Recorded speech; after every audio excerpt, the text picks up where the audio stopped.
Hola camaradas, buenos días, buenas tardes, buenas noches. Bienvenidos a otro episodio de Prolet Cult, el podcast artístico más cultural de la red. El día de hoy tenemos otra vez un programa muy bueno sobre lo que creamos los marxistas, donde les vamos a hablar sobre algo muy relevante, ¿no? El fascismo y la clase obrera. Después vamos a pasar a la biografía de Sergei Eisenstein. Les tenemos otra entrevista, otra cápsula del otro lado del río y noticias relevantes, las luchas en México. Y aquí estamos con nuestros camaradas favoritos de Prolet Cult. No sé si quieran saludar, camaradas. Sí, claro, ¿qué tal? Mucho gusto en saludarles. Listos para nuestro primer programa del año 2026 que empezó muy cabrón, pero con la lucha organizada del proletariado se va a componer. ¿Qué tal, camaradas? Igual su camarada aquel Rima Roja. Un gusto otra vez estar acá con ustedes y pues sí, quédense porque el programa de hoy está que promete bastante. Entonces, educativo, rico, nutritivo para la mente. Lo que llamamos una. Bueno, camaradas, ¿qué tal? ¿Cómo están? Ya estamos aquí en la cápsula, lo que callamos los marxistas de Prolet Cult, el podcast artístico cultural más rojo de la red. Y el día de hoy vamos a hablar sobre un texto de un comunista muy importante, muy trascendente en la historia de la lucha del proletariado y la clase obrera. A lo mejor no es tan conocido como Marx, Engels, Lenin, Stalin, etcétera, pero sin duda en su momento, y bueno, en la actualidad sigue jugando un papel histórico, es el búlgaro Georgi Dimitrov, que fue durante algún tiempo presidente de la Tercera Internacional o de la Internacional Comunista, presidió esta importante organización que aglutinaba a los partidos marxistas-leninistas del mundo y que cobró mucha relevancia esta Tercera Internacional porque se funda después de la traición de la socialdemocracia que se aglutinaba en la Segunda Internacional, cuando en la Primera Guerra Mundial votan los créditos de guerra para apoyar precisamente esta guerra imperialista que denunciaban los bolcheviques que se tenían que evitar a toda costa. Y bueno, ahí es la gran traición de la socialdemocracia cuando rompen con el marxismo y sobre todo con el marxismo revolucionario. Y bueno, se crea una tercera internacional ya que los bolcheviques están en el poder. Y durante algún tiempo, decía, Dimitrov presidió los trabajos de esta tercera internacional. Y en 1935, a punto de que, unos años antes de que iniciara la Segunda Guerra Mundial, ya cuando muchos países, sobre todo en Europa, habían adoptado gobiernos fascistas, pues Georgi Dimitrov, este gran dirigente comunista búlgaro, presenta ante la Cominterno, la Tercera Internacional, un texto que se llama La ofensiva del fascismo y las tareas de la Internacional en la lucha por la unidad de la clase obrera contra el fascismo. Es un título muy largo, es el informe que se presentó en el séptimo Congreso Mundial de la Internacional Comunista el 2 de agosto del 35. Esto lo pueden encontrar en las obras completas de Georgi Dimitrov. Y este trabajo se divide en cuatro partes y el día de hoy vamos a hablar de la primera parte que se llama El fascismo y la clase obrera. Bueno, solo quería hacer como esta breve presentación, este contexto histórico. Creo que para la biografía de Dimitrov habría que abordarlo en un programa aparte porque es muy interesante, pero bueno, yo le cerraría ahí de momento. Cedo la palabra, camaradas. Sí, justo, digo, es un texto que es interesante, que por cierto yo creo que les tenemos que dejar también ahí en la descripción de este video, vamos a dejar como la liga para que puedan entrar directamente y pues leerlo de primera mano, pero pues acá vamos a estar viendo un poquito más bien de la interpretación, ¿no? Que nosotros pues estamos haciendo justo con respecto a la avanzada del fascismo, que tiene que ver también con la coyuntura actual, ¿no? Dentro del texto, Dimitrov, me parece que menciona dos aspectos importantes de la avanzada específica del fascismo, ¿no? Uno de esos aspectos, pues efectivamente tiene que ver con las crisis económicas a las que pues, se ve sometido el imperialismo, ¿no? El imperialismo de aquellas épocas, y lo podemos ver ahora también con el imperialismo yanqui, ¿no? Es decir, cuando se está partiendo otra vez el mundo, parece ser que como en dos grandes bloques económicos, pues se ve esta necesidad, lo dice Dimitrov, ¿no? De cargar el peso de las crisis, el peso económico, el peso humano, sobre la espalda de la clase obrera, ¿no? Y otro momento importante también que podemos ver dentro pues, del texto es justo lo que mencionaba el camarada Demian. la cuestión de la socialdemocracia, ¿no? A mí me parece que la socialdemocracia la menciona más en el texto como la principal responsable de este enaltecimiento del fascismo, ¿no? De este naciente, digamos, el fascismo, una vez que la socialdemocracia, pues, es incapaz de responder a los intereses reales de la clase obrera, ¿no? Y pues cuando hay explosiones organizadas por parte de la clase obrera, pues podemos ver que los dueños de los capitales optan por medidas fascistas, específicamente que tienen que ver como también con aspectos meramente nacionalistas y chauvinistas, ¿no? Por supuesto, como decimos, se caracterizan por este nacionalismo exacerbado. Veas el caso de Estados Unidos hoy en día, veas el caso Milley, ¿no? Que utilizan muchas veces argumentos de carácter racista, de carácter colonial, pues para decirle a sus poblaciones, pues vean cómo nosotros podemos ser una solución justo ante la crisis de la socialdemocracia, ¿no? Pero al mismo tiempo a la masa a la que le hablan no es esta masa consciente, no es este proletariado consciente de lo que Lenin llamaría la clase para sí, ¿no? La que se asume como clase obrera consciente y revolucionaria. Le hablan los fascistas más bien a esta clase en sí, esta clase que todavía no sabe que pues es el motor de cambio, es el motor productivo históricamente, ¿no? Y pues de esto se vale justo el fascismo, que puede parecer contradictorio, ¿no? Pero de esto se vale para, digamos, como para enaltecer sus filas en un primer momento, ¿no? Y en ese sentido el fascismo puede ser autoritario en lo real, pero también en lo democrático y en lo simbólico, porque también a veces creo que dentro del texto se menciona que parece ser que porque, porque está la socialdemocracia al poder o porque hay un partido de derecha en el poder, ya no existe la democracia en términos burgueses, ¿no?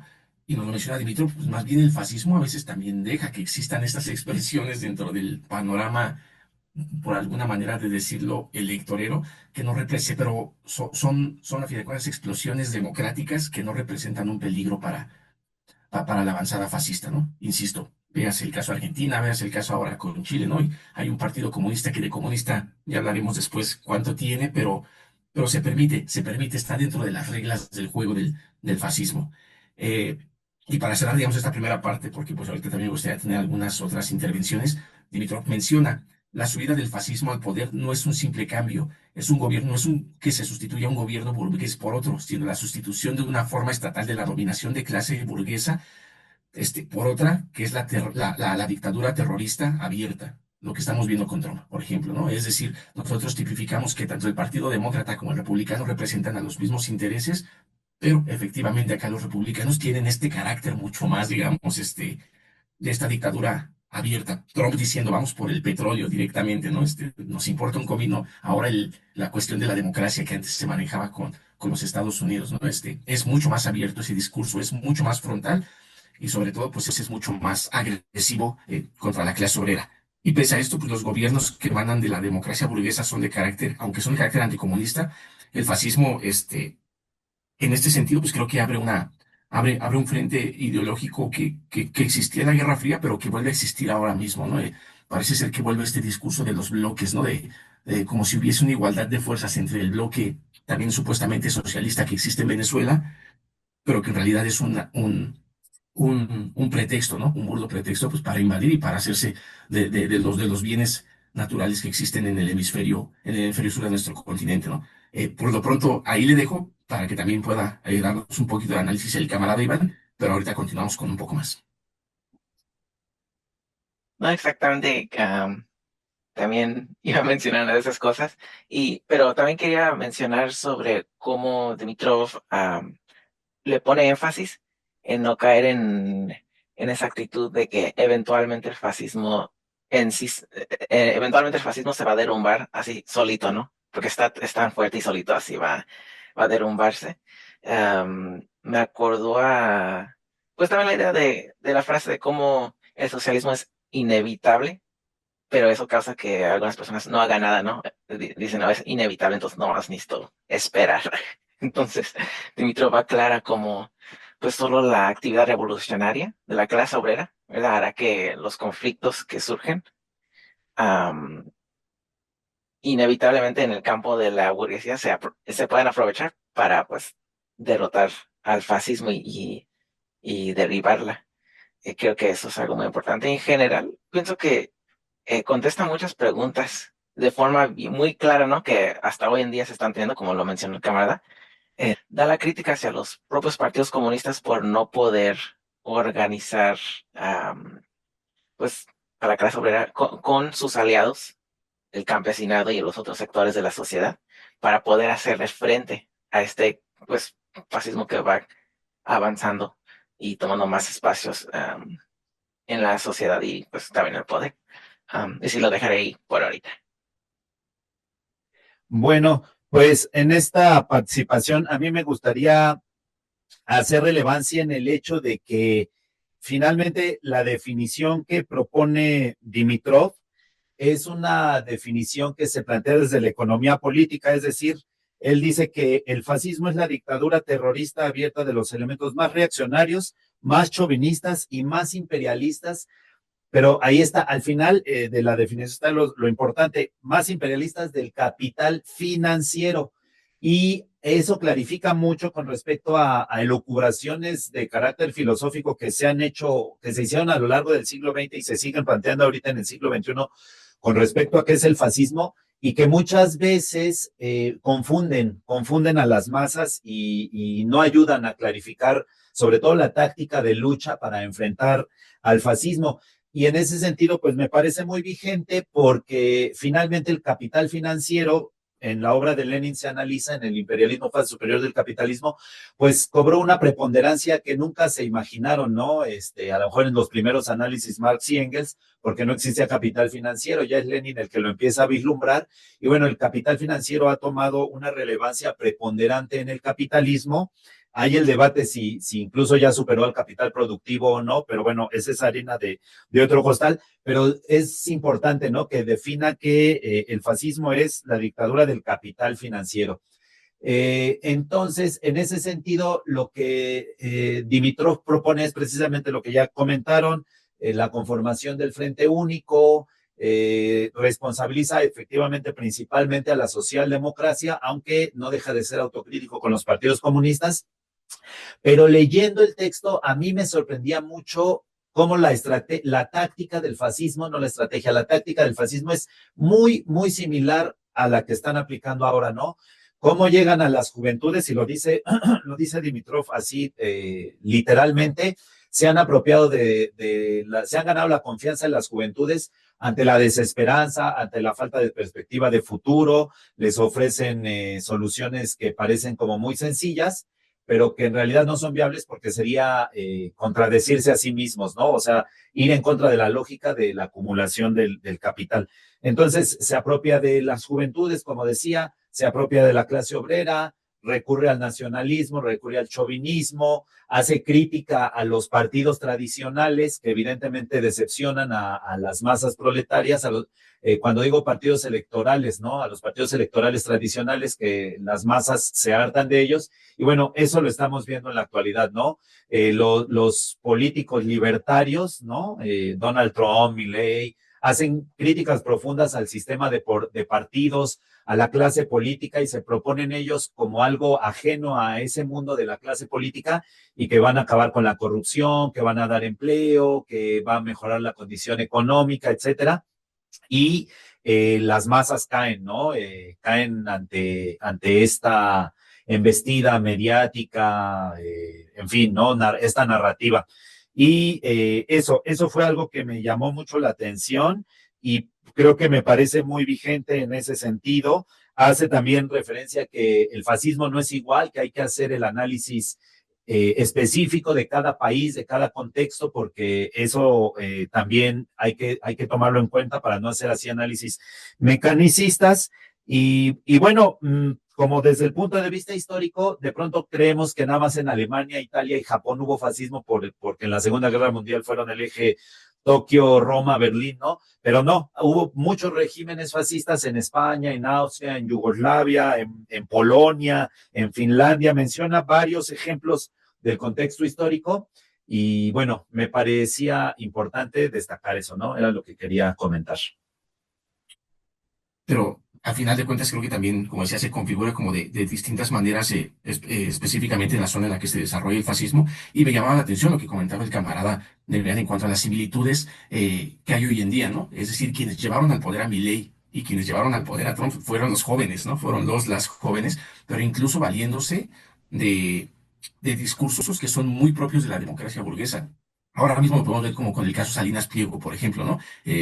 Muy propio de la democracia burguesa decía así como, no, pues la recaudación de impuestos para la democracia burguesa o para la socialdemocracia es algo relevante, ¿no? Y Salinas dice, no, no voy a pagar y si llego al poder, ustedes tampoco van a tener que pagar esos impuestos porque es injusto y demás, ¿no? Y así es como se atrae justamente como, a, digamos, a esta clase obrera despolitizada, también a final de cuentas, ¿no? Y algo que no me deja de preocupar es que en el texto se menciona que a veces se suele ridiculizar, o no sé si así yo lo interpreté, se suele ridiculizar como esas explosiones fascistas porque son pequeñitas, ¿no? Nosotros vimos, creo que nos reímos ahora en la reconfiguración del PAN, ¿no? Cuando salen a marchar como pues toda esta gentuza, ¿no? Que abiertamente se dice fascista, homófoba, racista, colonial, ¿no? Y nos reímos de ello, pero también nos reímos de Milei en su momento. Yo recuerdo perfectamente su campaña y nadie pensó que iba a llegar, todos lo veíamos como, pues, como el loco que es, igual que a Donald Trump, ¿no? Lo vimos en algún momento así, y pues tal cual, creo que eso es como uno de los peligros a los que nos tenemos que enfrentar, ¿no? Creo que Dimitrov menciona bien que al fascismo se le tiene que atacar en cualquiera de sus etapas, ¿no? En su etapa más cruda, que es la que estamos viviendo ahorita, pero también aplastarla, esas explosiones que vemos de pronto por ahí, ¿no? Y creo que es una obligación como, pues, como clase obrera, como clase para sí que somos nosotros, nosotras, nosotres, pues de pronto cuando vemos esas explosiones, insisto, ¿no? Como de Frena o de la marcha de la generación Z y demás, que en la segunda fueron 80 personas, si no me equivoco, pero sean 80 personas, sean 100 personas, sean 200 personas, los que sean, creo que sí son movimientos a los que se les tiene que aplastar de manera literal, pero también de manera ideológica y por todos los medios que tengamos. Esto. Pues yo no agregaría nada más, si acaso algo que ya hemos comentado mucho, que de pronto desde nuestras fuerzas revolucionarias o democráticas o de izquierda, creemos que el arte y la cultura solo es entretenimiento para llevar ahí a un meeting, a una marcha, y eso está muy bien, nadie se queja de eso, pero la cultura es mucho más, es toda esta lucha de simbolismos que creamos como sociedad, y hay una batalla fuertísima, y creo que el fascismo, la ultraderecha, nos han estado ganando batallas importantes en cuanto a tener el apoyo de esas conciencias, de esas subjetividades, sobre todo de la clase trabajadora, porque no hemos sabido potenciar la cultura como ese elemento de transformación, ¿no? Y creo que este texto de Dimitrov nos puede ser bastante útil e insisto, ¿no? Muy, muy vigente, más vigente que muchas elucubraciones filosóficas que se hicieron incluso en el siglo XXI, ¿no? Y pues nada más cerraría ahí. Sí, y también nomás mencionar lo que sobre la cultura, una consigna estaba en un cartel, creo que era español, donde la consigna es, la cultura es un arma más para combatir al fascismo. Es un cartel muy bueno, creo que nomás buscando esa consigna les sale ahí para que lo busquen también. Ok, camaradas, pues esto fue lo que callamos los marxistas. Analizamos un texto de Georgi Dimitrov, El fascismo y la clase obrera, y seguimos adelante con Prolet Cult, el podcast artístico cultural más rojo de la red. Cápsula biográfica.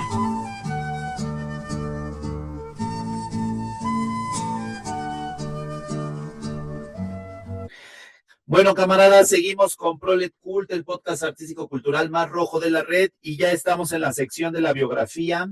Hoy vamos a hablar de un cineasta que personalmente admiro mucho, es de la banda bien roja, bien combativa, obviamente un cineasta de la Unión Soviética, pero que además de que fue muy combativo, comprometido plenamente con el régimen bolchevique, pues también revolucionó el cine desde un punto de vista, digamos, meramente estético o técnico de lo que implica el cine, pues sentó las bases de lo mucho que se hizo a lo largo del siglo XX y se sigue haciendo hasta el siglo XXI.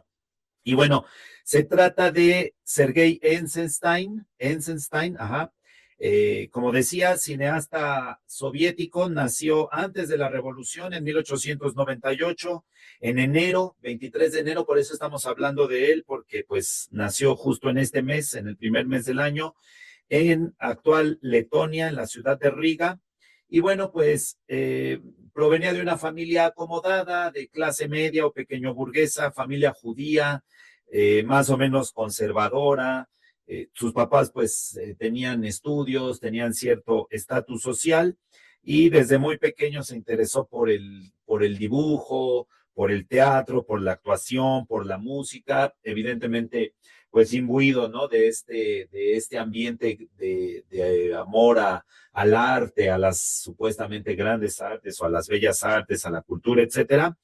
Y pues poco a poco se fue acercando al cine. Antes de convertirse en el gran cineasta, estuvo un tiempo participando en el teatro, particularmente fue discípulo de Cebolot Meyerhold, que fue, digamos, su primer maestro que lo acerca al cine.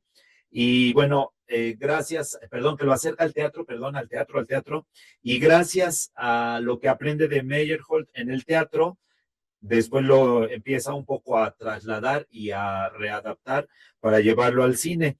Meyerhold también tenía algunas aportaciones o tuvo algunas aportaciones con respecto al teatro que rompían un poco con la línea, digamos, tradicional. Entonces, bueno, pues de eso estamos hablando hoy en la biografía, camaradas. Entonces, no sé quién quiera participar.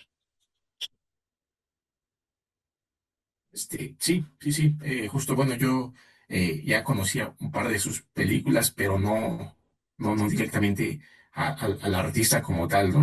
Me parece pertinente que estemos hablando de él, porque al final de cuentas tiene que ver mucho con lo que ya hemos analizado en otros Project Cult, ¿no? Es decir, con la parte de, es importante el arte, pero ese arte dentro del realismo socialista también debe tener técnica, también debe tener una estética, también debe tener, digamos, como todo un conglomerado de cuestiones que no lo hagan arte en sí, ¿no? O sea, arte nada más por hacer el arte, ¿no? Sino arte también que tiene todo un mensaje político explícito, en este caso, pues como lo comentaba el camarada Demián, pues relacionado directamente con el partido bolchevique, ¿no? Y la reivindicación también de los valores del partido bolchevique, pero pues yéndonos ya más a las cuestiones de técnica, ¿no? Estaba leyendo hace un momento, ¿no? Que pues, se le consideraba, decían, el padre del montaje, ¿no?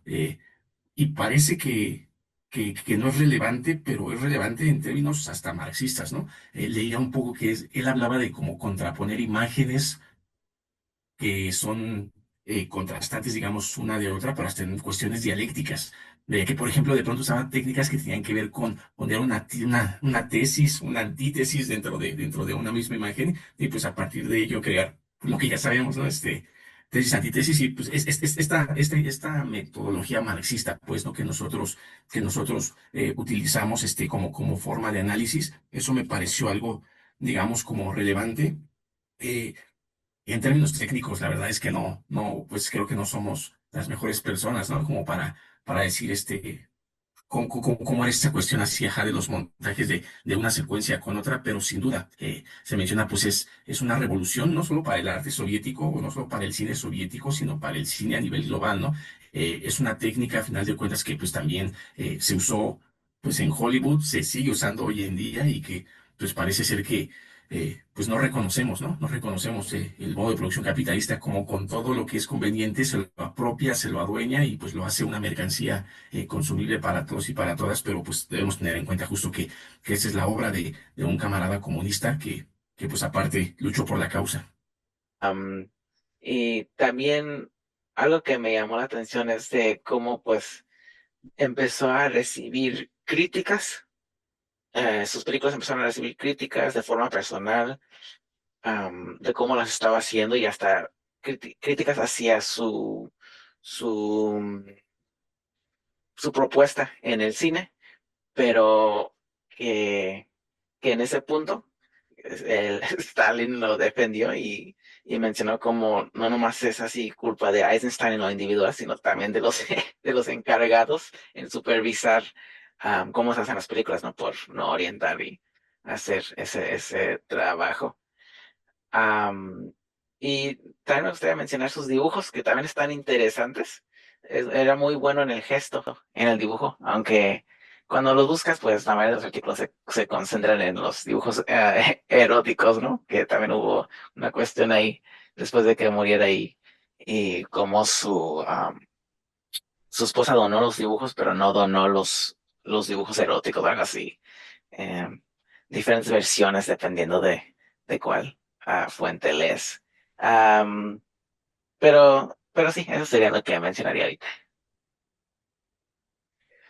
Bueno, pues, a lo mejor creo que tú como pintor, a lo mejor sí tendrías un poco más de noción que nosotros que somos músicos con respecto, no sé, y aprovechando tu pintura que está acá en el fondo, ¿no? Con respecto no sé, las dimensiones, la perspectiva y todo eso, ¿no? Y ahorita que dices lo de frescos en movimiento, pero justo buscando información con respecto a la película que intentó rodar aquí en México, que quedó inconclusa y que se pudo estrenar hasta algunos años después de su muerte.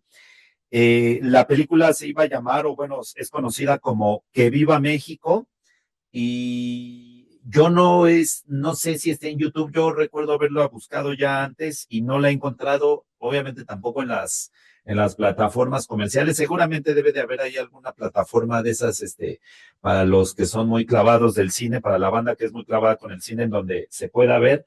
Sería interesante igual si la encontramos o si alguien que está viendo el programa nos puede informar dónde podemos ver esa película, pero las que sí son mucho más sencillas de encontrar en la red y de verlas gratuitamente es El Acorazado Potemkin, que es como la gran obra, la obra maestra de Eisenstein, que hace referencia a la revolución fallida de 1905, que termina siendo reprimida por las fuerzas zaristas, pero que sirvió de ensayo revolucionario para 1917.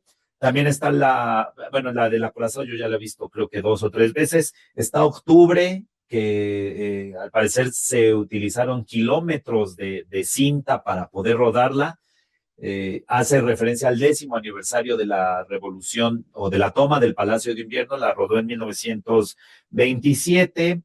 Estuvo un tiempo fuera de la Unión Soviética, pese a lo que se dice del régimen autoritario, totalitario, ya bla, bla, bla, bla, bla.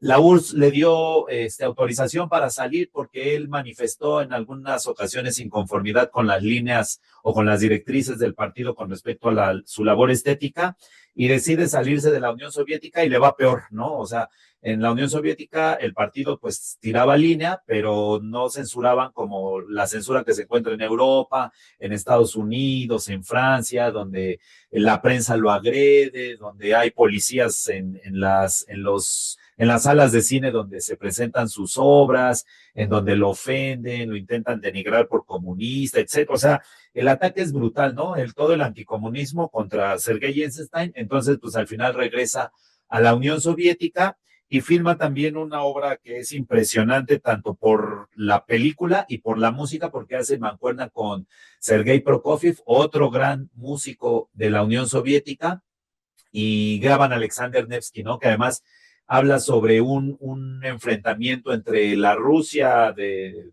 hace muchos siglos contra el Imperio Mogul, y evidentemente triunfan los rusos, pero era como una forma de alentar al pueblo soviético porque era inminente ya el ataque de las hordas nazifascistas a la Unión Soviética, ¿no? Entonces, pues viene ahora sí como anillo al dedo.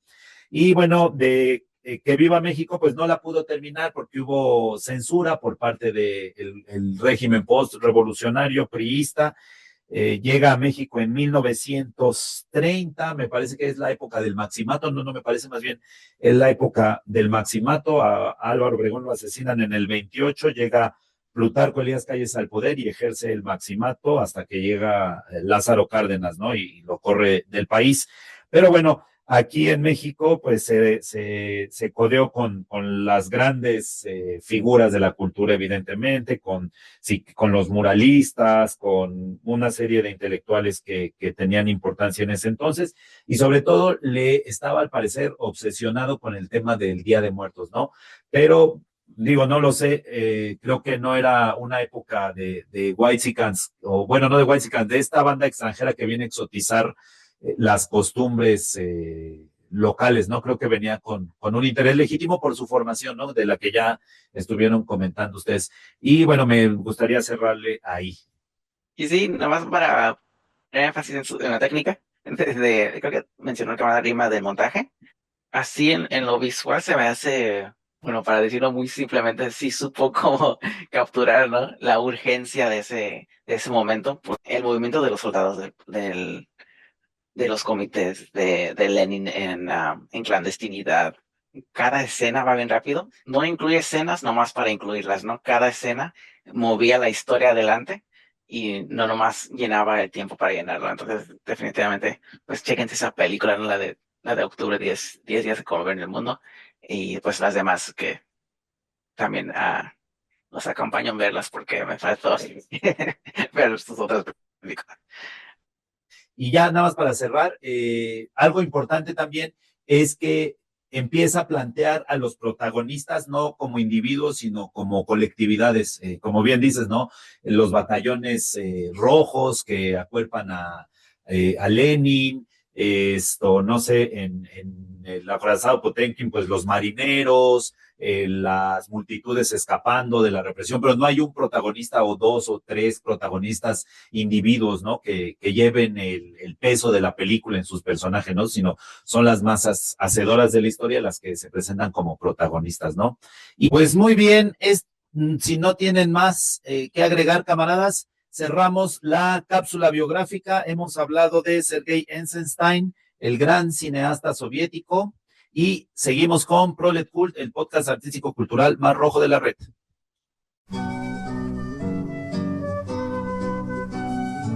Noticiero Hurtarte.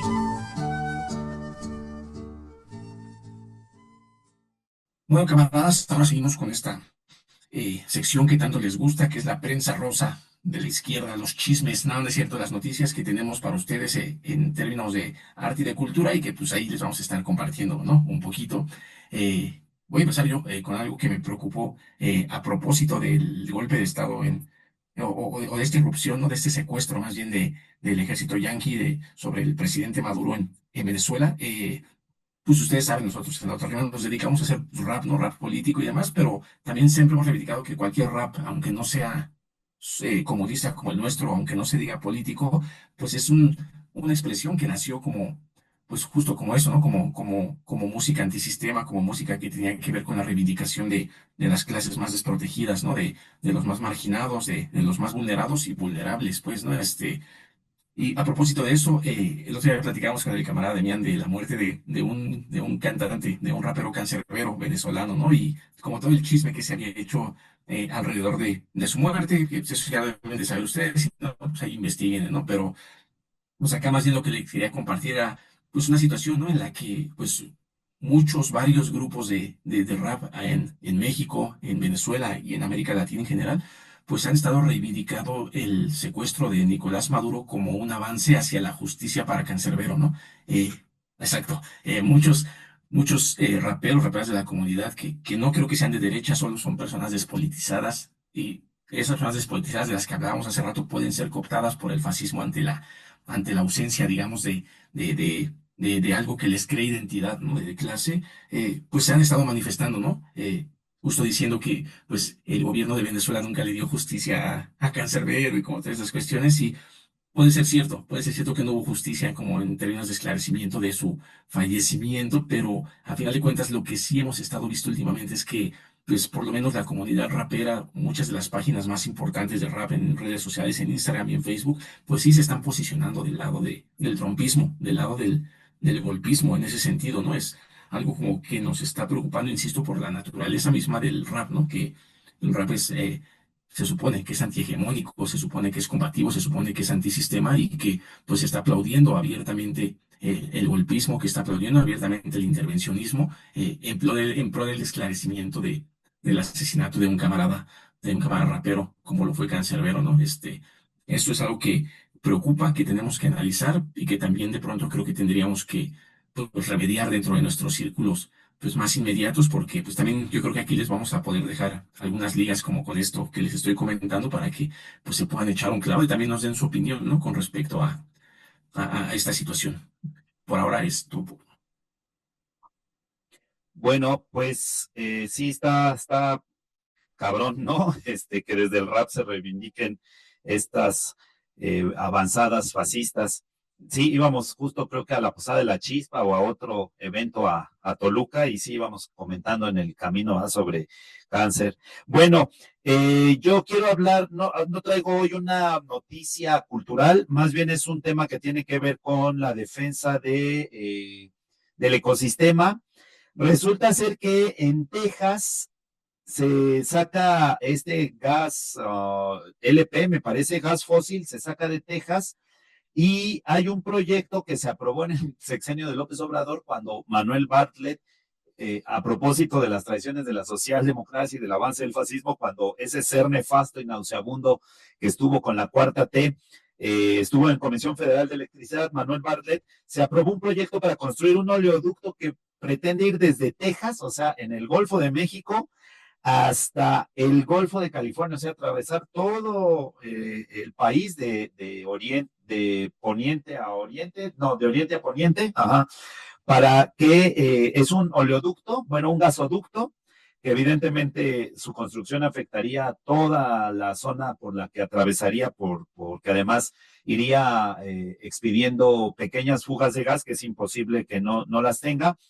Llegaría hasta una isla que está en el Golfo de California, o sea, en la partecita que se hace entre la península de Baja California y las costas de Sonora, es como chiquito.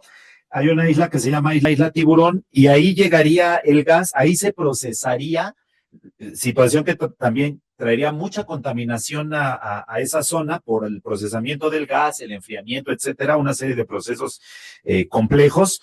Y de ahí van a llegar un chingo de buques y un chingo de barcos que se los van a llevar hacia el Océano Pacífico para llevarlos a Asia.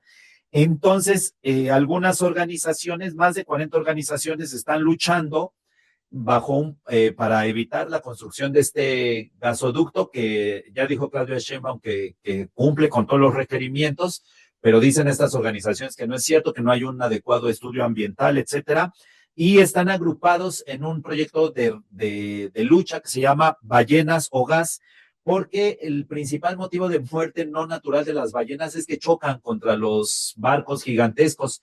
Entonces, pues ahí va a ser una zona, o sea, van a madrear la isla Tiburón, porque el lugar de donde van a salir estos gases del gasoducto mediría aproximadamente 70 veces el Estadio Azteca. Se requieren 400 hectáreas para construir esta, no sé si sea refinería, que va a estar lanzando gases al medio ambiente y van a llegar ahí los buques, se van a ir atascados de gas.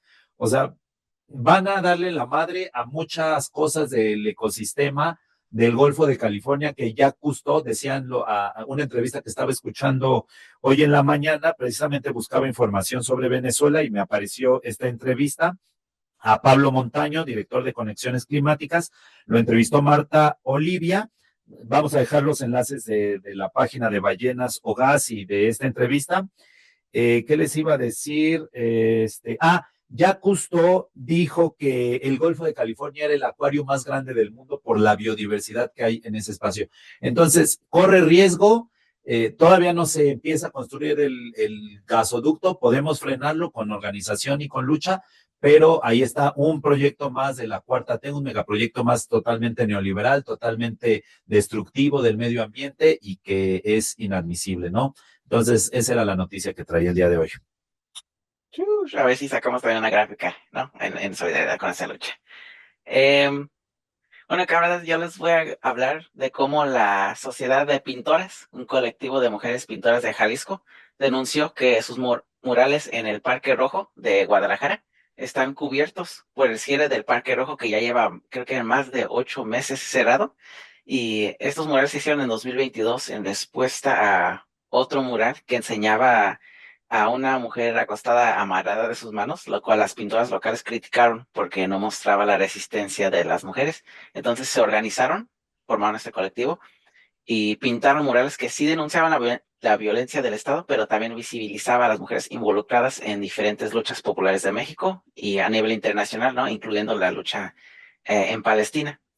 Y la Sociedad de Pinturas califica esto como un intento del gobierno estatal de aparentar una imagen, entre comillas, limpia y ordenada para el mundial.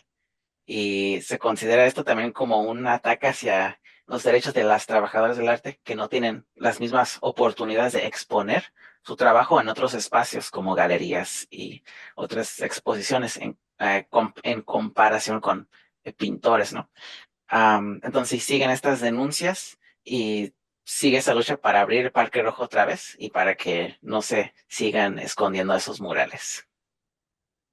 Bueno, camaradas, pues con esto cerramos su gustada sección de noticias de Project Cool, el podcast más rojo, más combativo y sobre todo, pues más comunista del planeta, ¿no? Esperamos que les hayan servido un poquito estas noticias, que se adentren también en las temáticas y sobre todo, pues que también, si tienen propuestas de algunas noticias que quieren que pues toquemos acá, pues también que nos lo hagan saber para que pues ahí lo tengamos en cuenta, ¿no? Entonces, pues recuérdenlo, la prensa rosa, no es cierto, las noticias más rojas y las noticias que son pertinentes para todos y para todas. Muchas gracias, camaradas. Pues nos vemos en el próximo Prolet Cult. Hasta pronto. Hasta pronto, nos vemos.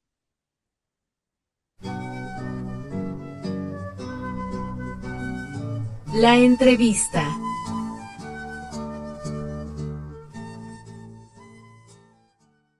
¿Qué tal, camaradas? Pues estamos aquí de regreso en Prolet Cult y hoy tenemos una entrevista a un camarada ya conocido desde hace muchos años, al camarada Cuau, al camarada Naxel.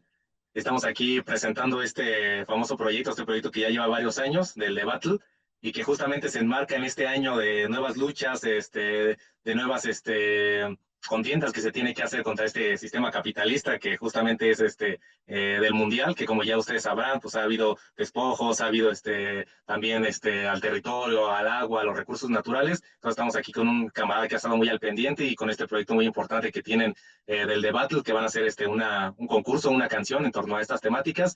Entonces ya presentamos al camarada Cuau y sería pues básicamente esa sería la primera pregunta, que nos hables un poco acerca de este proyecto del The Battle y cuál sería la intención que ustedes buscan. Hey, chido por la invitación, abrazotes a toda la pandilla que nos ve y a ustedes también por el espacio. Pues el The Battle empieza como un proyecto para intentar politizar a la banda hip hopera, rapera, y en ese sentido lo que empezamos a hacer era que estaba muy en boga las batallas de freestyle. Entonces, el primer debate que hicimos justamente fue en el Estadio Azteca, porque ya se sabía que iba a venir el Mundial, y ya se sabía que Azcárraga ahí en el Estadio Azteca tenía un pozo de agua, y en el cual la comunidad de Santa Úrsula pues no tiene agua, ¿no? Entonces, ahí fue el primer debate con el Frente de Pueblos. Y pues había un premio, invitábamos a pandilla rapera que le gustaron las batallas y le dábamos temas. Bueno, también habían discursos de banda activista, ¿no? De defensores del territorio, y en base a los discursos y también a las temáticas, ellos tenían que improvisar, y al jurado, que estaba compuesto de raperos y raperas, de activistas, de músicos y de bandas del Frente de Pueblos, pues ellos iban seleccionando al mejor mejor rapero o rapera, ¿no? Entonces así empezó. Fueron como 8 debates en ese sentido, en Mítica, ¿no? En Xochimilco, cuando fue la represión, en la embajada gringa, que fue con lo de Mumia Buyamal. El debate ahora se va a enfocar más no en politizar un sector, sino acompañar culturalmente a las luchas, ¿no? Junto con las rimas y los versos que los rappers y raperas tengan. Entonces, pues, a partir de eso, cambiamos el formato de las batallas de freestyle.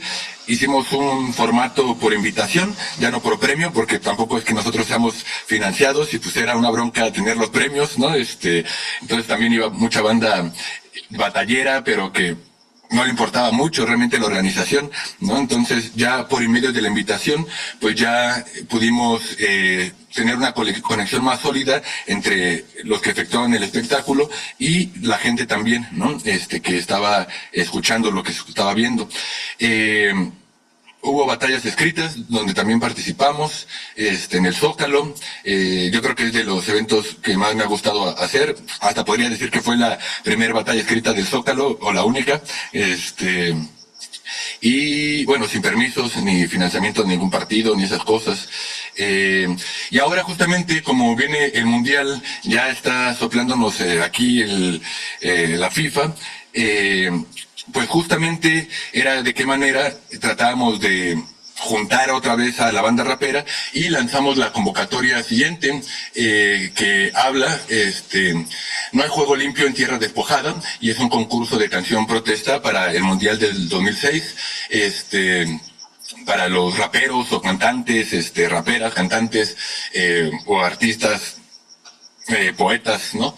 Y para eso nada más es subir tu video cantando la canción, etiquetar a The Battle como colaborador y utilizar los hashtags el Mundial del Despojo, The Battle 2026 y no al Mundial 2026. No tiene que ir acompañada justamente de una cultura, pues, anticapitalista, ¿no? O algo que acompañe a las luchas políticas, ¿no? Entonces, eso es el debate a pocos rasgos.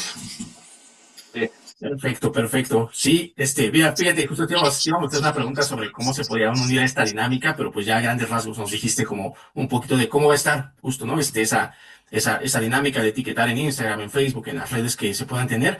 Y entonces vamos a saltarnos a una, no es una pregunta, ¿no? Sino más bien como es invitar, ¿no? A que nos hables un poquito de, sobre todo tú como activista, como integrante del Activista Social Club, como organizador del debate, que nos hables un poquito de lo que piensas sobre las principales consecuencias que traerá consigo el Mundial de Fútbol, sobre todo para la gente que vive en zonas aledañas acá en Ciudad de México. Sabemos que está el tema del agua, sabemos que está el tema de la gentrificación, pero nos gustaría también como ahí que nos pudieras también platicar un poquillo sobre qué esperan, ¿no? En cuanto a las temáticas que va a tocar la banda en ese sentido.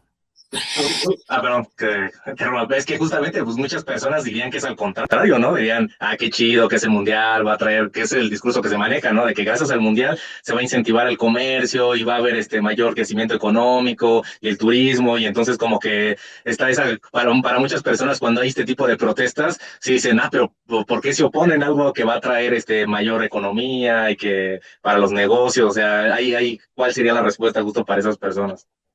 Claro, por ejemplo, ahora con lo de Estados Unidos, que está en medio de las protestas, tanto por la invasión, tanto la intervención a Venezuela como lo que también puede pasar a Irán en unas horas, quizá, esperemos que no, pues justamente, por lo que entiendo, como 40% de varios boletos se han pedido devolución, ¿no? Entonces, es algo positivo que yo veo. Ahora, de la derrama económica, mucha gente, como dices, piensa que esto va a traer dinero, dólares, ¿no? Y ya le va a comprar al compita que pone sus artesanías en la calle, ¿no?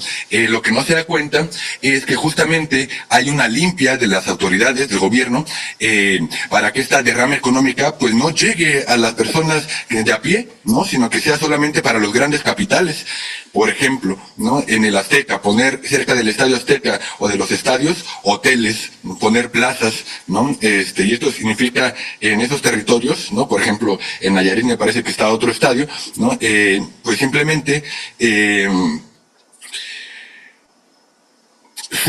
hay despojos del territorio, ¿no? Para que haya en estas plazas y estos centros, estos hoteles, lo ponen más bonito, ¿no? Porque esperar el gobierno de la Ciudad de México o de otros gobiernos, esperar a que venga el mundial para poner bonito un lugar, ¿no? Y al ponerlo bonito y tener plazas comerciales y hoteles y aparte el estadio cerca, pues eso implica que sube la renta, ¿no? Entonces, una vez que sube la renta, hay que hacer hincapié, por ejemplo, en el pueblo de Santa Úrsula, que es un pueblo originario de la Ciudad de México.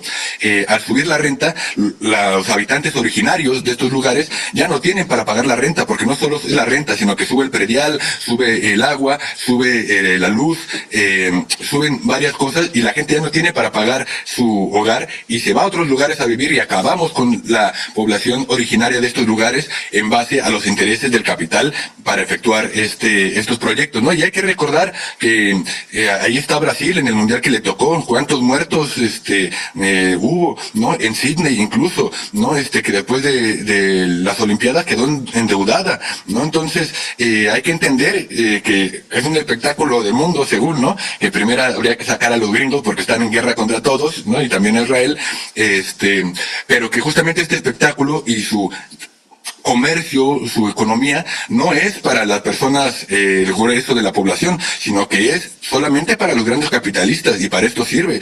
Quien gana es la FIFA, no ganamos nosotros. Ahí está la historia del 68, ¿no? Justo que viene el Mundial y cuando hay un mundial, la sede donde se compromete a que a que no va a haber protestas, ¿no? Entonces, al comprometerte a eso y al haber una crisis económica, laboral, precaria tan fuerte, pues la represión también va a venir muy fuerte. No sé si por ahí está bien o le damos por otro lado también. Sí, no, completamente de acuerdo, ¿no? Justo era como lo que queríamos, los temas que queríamos que nos mencionaras, ¿no? Que tienen que ver un poquito como con la cuestión de la gentrificación y el despojo del territorio, ¿no? Que se ve a nivel macrosocial, a nivel global, con el caso palestino, con el caso justo de, pues, en Argentina ahora, ¿no? Que se están quemando las cordilleras y demás por parte del ejército israelí, ¿no? Y que esto se reproduce también a nivel global acá, ¿no? Cómo se va a ir despojando por parte, sobre todo de esta constructora BlackRock, ¿no? Que es la principal despojadora, digamos, ¿no? Así del territorio a nivel mundial, y creemos, lo sabíamos, pero era importante que nos dijeras si por ahí van a ir las temáticas, tal vez, o lo que se espera de las temáticas de la bandita que va a estar tocando, ¿no? Y por otra parte, ¿no? Pues también es interesante como llevar en otro formato como digamos, esta comunicación, ¿no? Estamos acostumbrados a los medios oficiales, pero tal vez sería un poco más digerible para todos, para todas, escucharlo en forma de rolas y en forma de música, ¿no? Entender sobre todo también que no es una cuestión contra el fútbol. Hay quienes amamos el fútbol, pero pues el fútbol como deporte, no el fútbol como ese espectáculo mediático que, como bien lo mencionas, pues tiene ganancias absurdas, ¿no? Para unos cuantos, para el 1% de la población, como siempre se menciona, ¿no? Y lo que mencionas también es importantísimo. ¿Quiénes van a acudir a los estadios? Pues no va a ser el mexicano y la mexicana promedio, ¿no? Pues ahí van a estar quienes pueden pagar 100,000 varos por un boleto, ¿no? Y fíjate, ahora, para que la banda se incentive, para que la banda diga, yo quiero participar y demás, pues sí vimos que pusieron ahí unos premios ahí que vas a estar patrocinando específicamente tú, camarada Jun Axel. Platícanos y dile a la banda ahí también qué es lo que va a poder llevarse, ¿no? Si ganan este concurso de canción, que sabemos que no es el motivo principal, lo que se vayan a ganar es el mensaje, pero pues hay que decirles también que hay algo chido ahí, ¿no? A ver si le entramos nosotros. Sí, sería muy chido, locos, estaría muy chido. Justamente, pues como no tenemos la infraestructura ni el financiamiento, pues nosotros qué más quisiéramos que se llevaran algo mucho más chingón, ¿verdad? Pero por ahorita hay hay 3 premios. Primer lugar, segundo lugar, que esto va a ser la junta de The Battle quien elija a este primer lugar y a este segundo lugar, y va a haber otro ganador de la gente, ¿no? Que va a ser por likes. El primer lugar va a ser la producción de una canción en Ciudad de México, Por Todo Está Mal, más 2 playeras y un libro que acaba de donar Carla Scofield. ¿Cómo? De Taibo, digo. No, la Carla Scofield de Anarquismo Jurídico, creo que se llama así. Entonces, ella donó uno, entonces también va a ser para el primer lugar. Segundo lugar va a ser una sudadera de Battle y una playera de Battle. En la canción favorita de la gente va a ser la producción de esa canción, Por Todo Está Mal, en Ciudad de México, y va a haber una playera de Bloque Negro. También, no sé si han visto ahora que ahí en el Estadio Azteca han estado pintando esto de no hay juego limpio en tierra despojada, y que han hecho el mural. El que hace el mural es Bloque Negro y él va a dar una playera. Entonces estamos ahora sí que buscando mejores incentivos para que la banda se aplique, pero sobre todo yo creo que lo importante de este ejercicio es manifestarnos como artista una opinión, ¿no? En el cual los medios de comunicación no están haciendo hincapié y no van a hacer hincapié, y justamente la música es, pues, como artistas lo único que tenemos, ¿no? Entonces, pues, con esto único que tenemos, que hasta poéticamente en nuestro corazón, pues, es entregarlo también a la audiencia, ¿no? Informarle también a partir de las canciones y posicionarse, ¿no? Y ojalá que ahora sí que no es que toquen un tema nada más, sino que toquen como quieran, y ya la gente tendrá su campeón, y también habrá The Battle dará 2 campeones, ¿no? Y quería hacer una primicia aquí con ustedes, que también ya va a haber fecha para las próximas batallas escritas, que van a ser ahí en el Estadio Azteca, justamente el 4 de mayo, ¿no? El cartel, ahorita me reservo el comentario, ¿no? Pero está muy bueno, y pues cáiganle también, porque también es muy entretenido, ¿no? Ver a banda que tanto está haciendo malabarismos con el verso, ¿no? Que también está el morbo de estarse picando, pero que al final es un acto de resistencia estar ahí parados, afuera del Estadio Azteca tirando rimas, que sí batalla, pero sobre todo con conciencia, ¿no? Entonces sería, para dejarles claro ya a los compas, a las compas, sería la fecha, ¿cuál? ¿El 4 de mayo? 4 de mayo. Que por esas fechas, más o menos creo que ya va a empezar el Mundial, me parece, ¿no? En mayo. Aunque hoy dijo que Sheinbaum que a lo mejor se adelanta, o no sé qué dijo hoy. No. ¿Quién sabe? Como la Navidad con Maduro, no es cierto. Total. Y pues bueno, ya por último, camarada Cuau, que está muy chingona la iniciativa, es muy importante para que los compas pues sigan las páginas, ¿cuáles serían todas las de Battle? La de Battle principalmente, que se escribe torneo, así como suena, The Battle, D-E-B-A-T-L, Battle, ¿no? Que también, pues, quisimos hacer un juego de palabras ahí, ¿no? Como de battle, de batalla, ¿no? Debate, ¿no? Y sobre todo como fusionando ahí, como intentando hacer algo medio náhuatl, ¿no? Y ¿qué seguiría de esto? Porque nos quedó también la duda, ¿no? Después de lo del Mundial y después de estas iniciativas de la organización a partir de la música ante los artistas, ¿hay algún plan, para darle continuidad a este tipo de denuncias, a este tipo de actos para seguirnos organizando, ¿no? Total, en el caso de Battle, siento que la banda rapera que se ha comprometido con el proyecto, pertenecemos a un núcleo de izquierda y activismo, ¿no? Entonces, es necesario, creo que también no solamente pelear entre nosotros, ¿no? Sino también dialogar, debatir con otros grupos, otros sectores, y posiblemente veamos también de Battle en colaboración con otras ligas, pues algunos choques para, pues sobre todo que tenga más visibilidad, ¿no? El proyecto, y que por la misma visibilidad el mensaje llegue a más lados, ¿no? Y que sobre todo que vean que hay una alternativa también, que las batallas están chidas, ¿no? Pero también si hay batallas con más coco, ¿no? O sea, pues también aprendemos más, ¿no?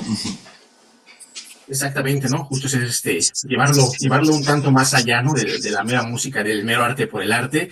Ahí vamos a estar poniendo también las redes de The Battle aquí en la descripción de este videito, para que por si no le apuntaron chido, ¿no? Para que puedan irse directo a las redes, y pues hablando de ir más allá, ¿no? Hablando de ir un poco más allá de lo que nos concierne como artistas, como cantantes, como cantores, desde la expresión en la que estemos, ¿no? Sabemos que acabas de sacar un nuevo disquito, que lleva por título Más allá del valor. Sabemos, todavía no salen plataformas digitales, ¿verdad? Ya está por salir. Platícanos un poquito ahí como de qué va este disquito que acabas de sacar, cuántas rolillas, de qué va, en dónde lo vamos a poder encontrar. Cuéntanos, porque la verdad es que ya lo estamos esperando desde hace un rato también.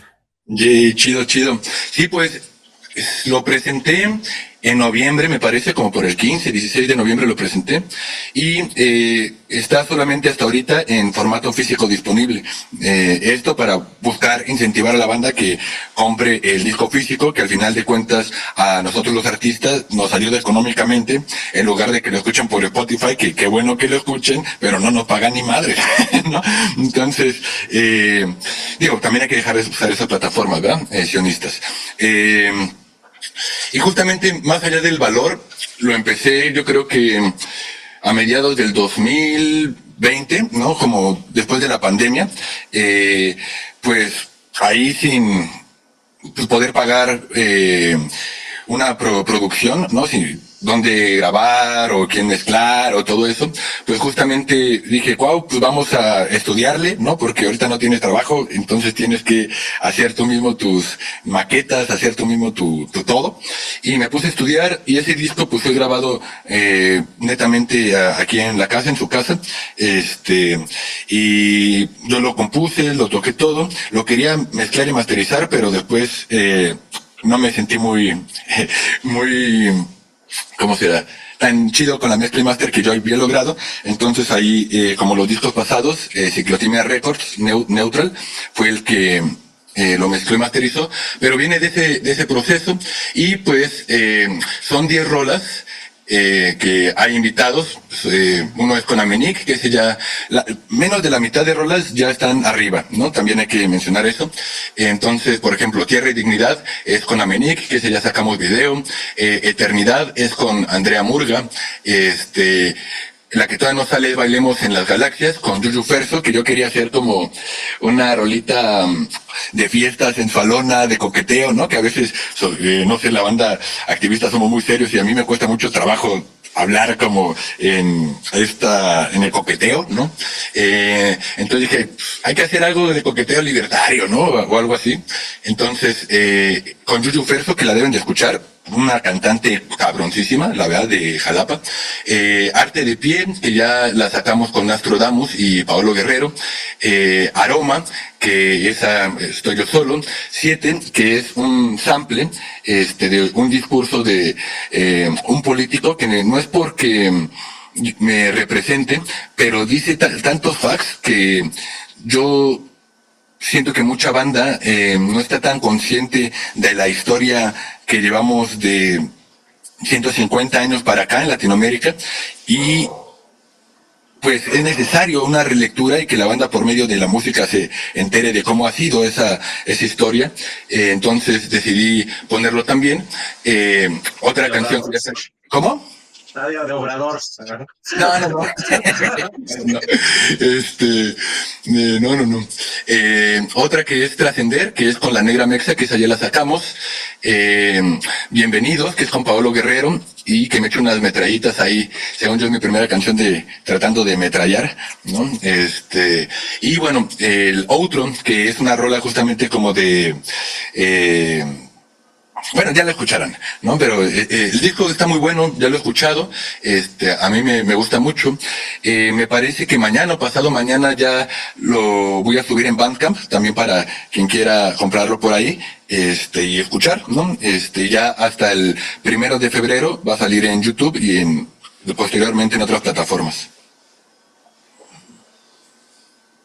De acuerdo, pues felicidades por esta chamba, por Más Allá del Valor, esperemos que le vaya bastante chido, como le ha ido a otros trabajos que has hecho, entonces ahí, pues chido por eso, ¿no? Chido por la chamba activista, la verdad es que es admirable, pues, ¿no? Que la banda no se quede únicamente en esta cuestión de hacer arte por el arte, sino que pues más bien lo lleve a otro nivel y sobre todo, pues lo lleve también a oídos de la gente de a pie, de la gente de todos los días, ¿no? Eso es algo que consideramos importantísimo. ¿Algo que agregar, mi estimado Fex One? Pues no, creo que no. También ya nos dijiste tus redes, ¿no, verdad? También para que te sigan, para que vean el disco. Mis redes, estoy como Unaxel, es difícil de escribir, ojalá ahí en la descripción. Ahí también lo ponemos. Unaxel, en todos lados estoy como Unaxel, con AA y después un guión. Ahora que esta sesión aparece también tu nombre. Ahí está. Perfectísimo, pues ahí está. Y en todos lados estoy con Unaxel. Uh-huh. También a fin de mes, el 31, voy a tener una batallita ahí. Cómo me gustan las batallas, no sé por qué, pero voy a tener una batallita en Veracruz, en Laguna Achichilca, me parece que se llama el lugar, que está entre Puebla y Veracruz, y contra un compa que se llama Elion Moslin, y pues a ver cómo nos va, ¿no? Esperemos que todo chido. Pues suerte en esa batalla, y ahí estaremos también a la expectativa. Y pues, algo que Sí, no, nada, pues les agradecemos que hayan sintonizado esta entrevista para Project Cult, el podcast más rojo de la red, acá de sus camaradas de Hurtarte. Les agradecemos que escuchen siempre, que se mantengan atentos y sobre todo les invitamos a que sigan a Unaxel y a toda la chamba que está haciendo desde el Activista Social Club y desde el The Battle también, ¿no? Que pues ahí son organizaciones hermanitas, ¿no? Entonces, pues nada, nos vemos la próxima, camaradas, y hasta aquí llegamos. Nos vemos la próxima. Nosotros chido, la otra rima. ¡Au!